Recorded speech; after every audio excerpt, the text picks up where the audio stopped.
চলে এলাম সপ্তমীর লাস্ট পার্ট নিয়ে এবং শেষ পার্ট নিয়ে, সপ্তমী বাহিত।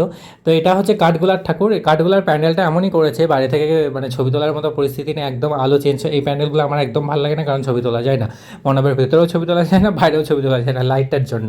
তো এখানেও গ্রাম বাংলা টাঙ্গা বাংলা করে অন্যবার, এবার এরকম থিম করেছে, ঠাকুরটা এক চালায় করে খুব সুন্দর করেছে।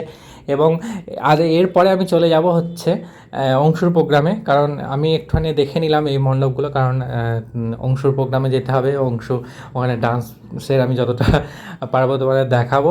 তো এই দেখো এখানে ভিড় ছিল, কর্ম মন্দিরে ঠাকুরটা দেখলাম, আমার বাড়ির কাছের ঠাকুর, কিন্তু আমি এতদিন পর মানে সপ্তমীর দিন দেখছি এই ঠাকুরটা পুরো কালো সাজ করেছে। এটা কিন্তু আমার আমি যে রাস্তা দিয়ে দোকান যায় সেই রাস্তা দিয়েই তৈরি হয়েছে ঠাকুরটা, কিন্তু আমার মণ্ডপে এসে দেখার সময় হয়নি, আজকে হয়েছে আর কি।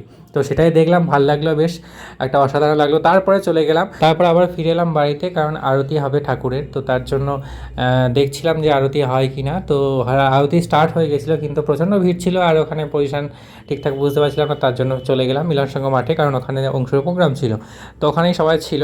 তো দেখতে পাচ্ছ এখানে অনেক ভিড় আছে, এখানে কিন্তু মাঠে অনেক মেলা হয়, অনেক বড় মাঠে জুড়ে পুরো মেলা হয়। তো এখানে মেলা বসেও গেছে, এখানে অনেক কিছু আছে, নাগরদোলা থেকে শুরু করে এই মাঠেই অংশের প্রোগ্রাম হবে। এবং আজকে কিন্তু আমাদের পুরো সন্ধ্যেটাই কেটে গেছে এখানে প্রোগ্রাম নিয়ে, কারণ 7:30 থেকে ওর অনুষ্ঠান ছিল, তারপরে আবার 10টায় অনুষ্ঠান ছিল, কিন্তু 10টায় দেওয়া হয়নি, ওটা প্রায় 11টা 12টা বেজে গেছিলো অনুষ্ঠান হতে হতে। তো এখানে বাচ্চা মেয়েগুলো খুব সুন্দর নাচছিল, দেখতে পাচ্ছ, একবার নাচও তো দেখি মা আর কি এই গানের সাথে। এবং তারপরে এখানে ভিড় ছিল, অংশুদের প্রোগ্রামটা ছিল, এ দেখো অংশুদের প্রোগ্রামে সব লাল ড্রেস পরে দুর্গাপুজোরই গান ছিল।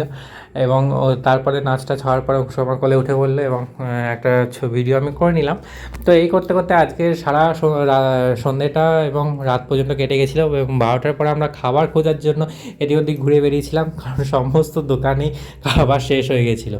তারপরে অভয় মাতালায় একটুখানি ঘুরে, এবং অভয় মাতালার পাশেই 5 মাথায় একটা ফাস্টফুডের দোকান থেকে একটু চাউমিন খেয়ে আমরা আজকের মতো বাড়ি চলে এসেছিলাম। তো আজকের ব্লগটা এইটুকুনি। সপ্তমীর দিনটা আমাদের এইভাবেই কেটে গেল। অষ্টমীতে কী করছি না করছি তো সবটাই দেখাবো, সঙ্গে সঙ্গে।